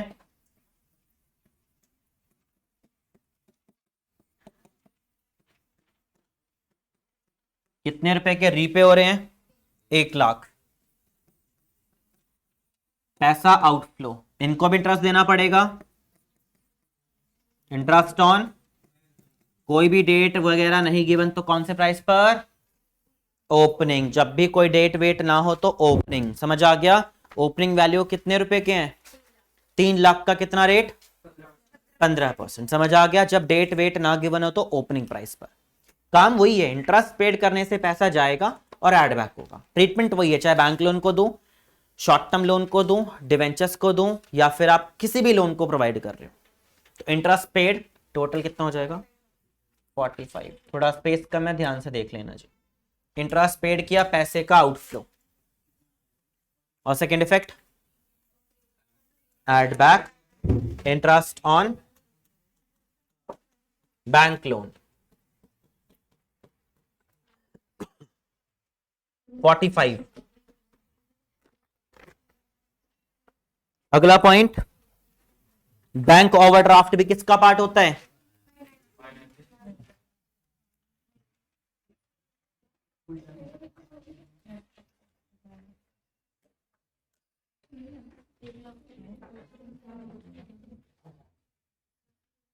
Bank overdraft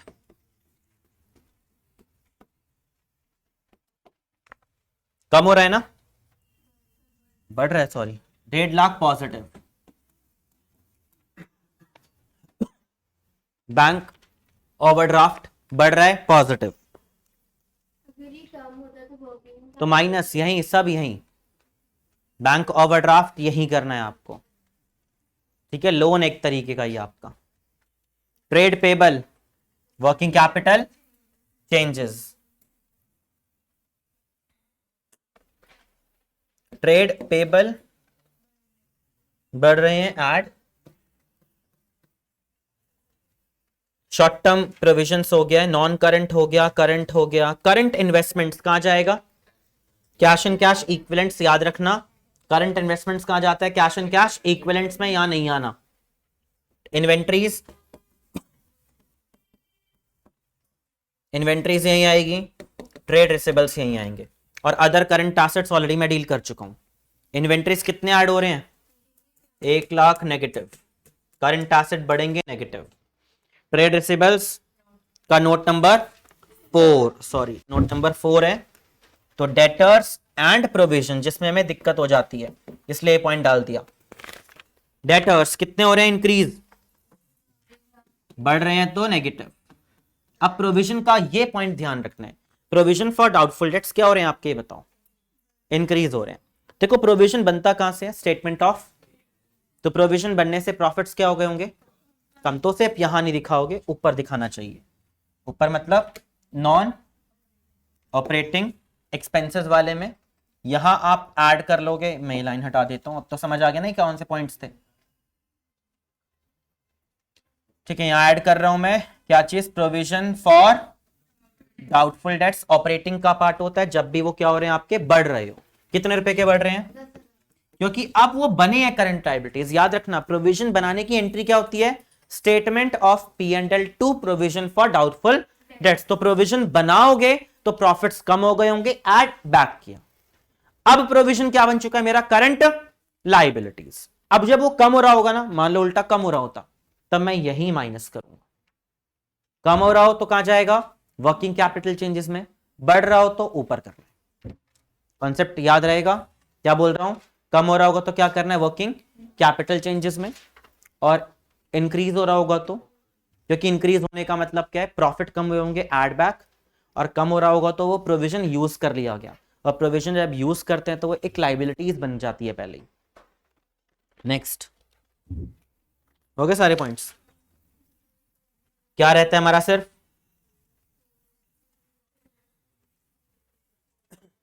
cash and cash. अब इक्विवेलेंट्स में मैंने आपको बता दिया कि करंट इन्वेस्टमेंट भी ऐड होगा। ओपनिंग कैश कितने रुपए का है, ओपनिंग कैश 190, और ओपनिंग करंट इन्वेस्टमेंट कितने की है, 50,000। ध्यान से देखो, ए और डी को ऐड कर रहा हूं मैं, ए और डी को। ओ सॉरी, गलत पढ़ लिया।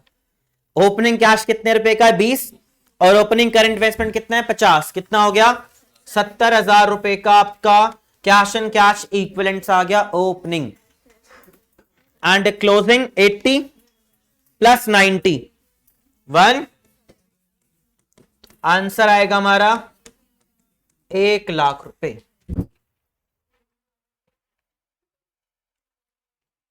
अब ये करो कैलकुलेट, कर लिया ना, हाँ हो गया, मतलब हमारा क्वेश्चन हो गया। अब 1,00,000 रुपए निकालना है, बताते जाओ प्लीज एक बारी। यहां कितना आया, 375, लिख लो प्लीज। 375, ये क्या आ गया आपके पास, net profit before tax and extraordinary items 375। अब इसको 375 ऑपरेटिंग में,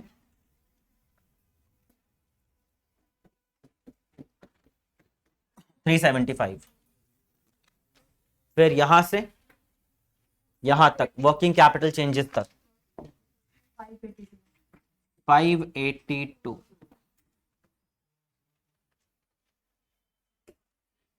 582 के बाद 462 कैश जनरेटेड थ्रू ऑपरेशन आपके पास आ गया फ्रॉम ऑपरेशन 462। देन पहली एक्टिविटीज 372, ये फर्स्ट एक्टिविटी आ गई।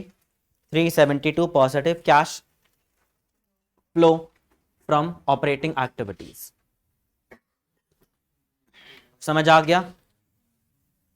नेक्स्ट इन्वेस्टिंग, इन्वेस्टिंग देख लो, नेगेटिव आ रहा है 324 का negative. Cash used in investing activities,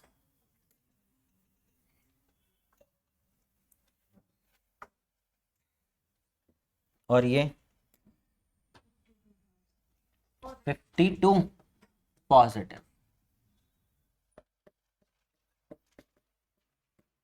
cash flow from financing activities, cash flow from financing activities कितना आ गया आपके पास, 52। जाना नहीं है अभी, पहले समझ लो। यहां तक क्लियर सारी चीजें, क्योंकि भागने को जाते हो एकदम ही जैसे पता नहीं क्या हो गया। तो 2 क्वेश्चंस कवर कर लिए हमने, और अभी और भी रहते हैं जो शायद एक क्लास और लूं, शायद मैं मंडे को, हो सकता है आधा घंटा पहले ये कराऊं, हाँ हाँ सुन तो ले मेरी बात, तुम्हें तो आना ही है ना। आधा घंटा पहले शायद क्या करो मैं, ये जो रिमेनिंग एक आध क्वेश्चन बचे हैं छोटे मोटे, ट्राई करके आना ताकि मैच करो साथ में कि कुछ गड़बड़ तो नहीं है। और फिर रिमेनिंग क्या होगा आपका, डिवेंचर्स। ठीक है, अब स्कूल मंडे है अभी पेपर, और ट्यूसडे, तो वही मैं कह रहा हूं आपको। देखो सुन लो मेरी बात, इसलिए मैं आपको कह रहा था कि मैं आपको यहां और वहां दोनों के मैसेजेस डाल रहा हूं कि बाय चांस आपको कोई प्रॉब्लम हो तो दूसरे सेंटर पे आप आ सकते हो। बैठ जाओ, मैंने भी जाने को नहीं बोला, बता रहा हूं, 1 मिनट बैठ जाओ।